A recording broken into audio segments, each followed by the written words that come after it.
नमस्कार दोस्तों। मेरा नाम है निशान सक्सेना। मैं सुनाता हूँ कहानियाँ। आइए सुनते हैं आज की कहानी, मच्छर की कहानी। ये वियतनाम की एक लोक कथा है। क्या तुमको पता है केवल मादा मच्छर ही काटती है? वो खून भी पीती है। बहुत पहले की बात है। वियतनाम के एक गांव में टॉम और उसकी पत्नी नहाम रहते थे। टॉम खेती करता था और पत्नी रेशम के कीड़े पालती थी।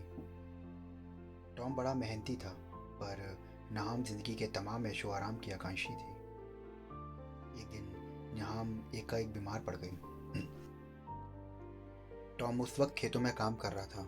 जब वो घर लौटा तो उसने पाया कि नहाम अब इस दुनिया में नहीं रही है। टॉम घुटने टेक कर ईश्वर से प्रार्थना करने लगा कि तभी उसे आकाशवाणी सुनाई दी कि वो समुद्र के बीच स्थित एक विशाल पहाड़ी पर नहाम का शव ले जाए।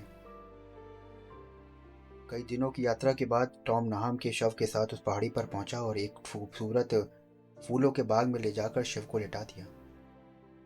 उसकी पलकें थकान से चपक हो रही थीं कि सहसा सफ़ेद बालों और तारों सी चमकती आंखों वाले एक महापुरुष वहां प्रकट हुए।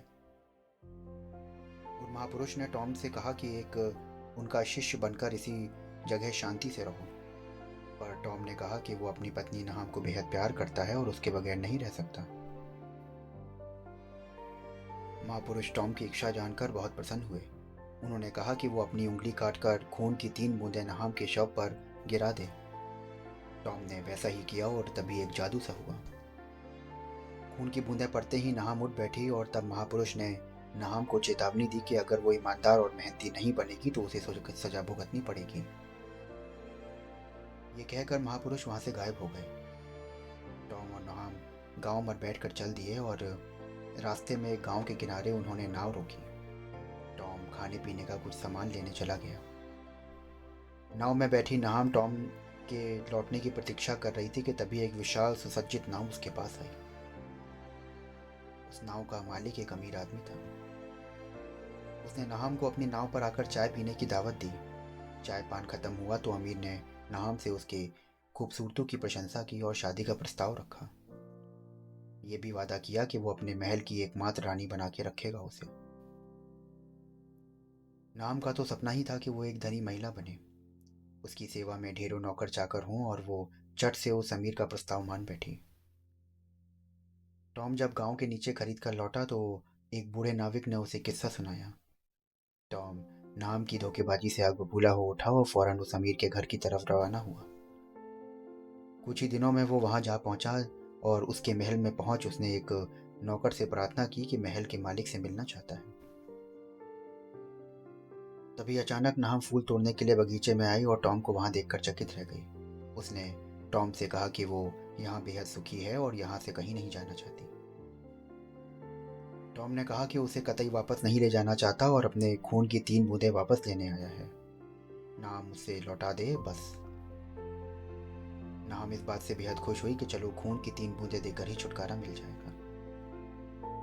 ऐसा कहकर उसने तुरंत अपनी उंगली में गुलाब का कांटा चुभोया और टॉम की बाह पर खून टपकाने लगी।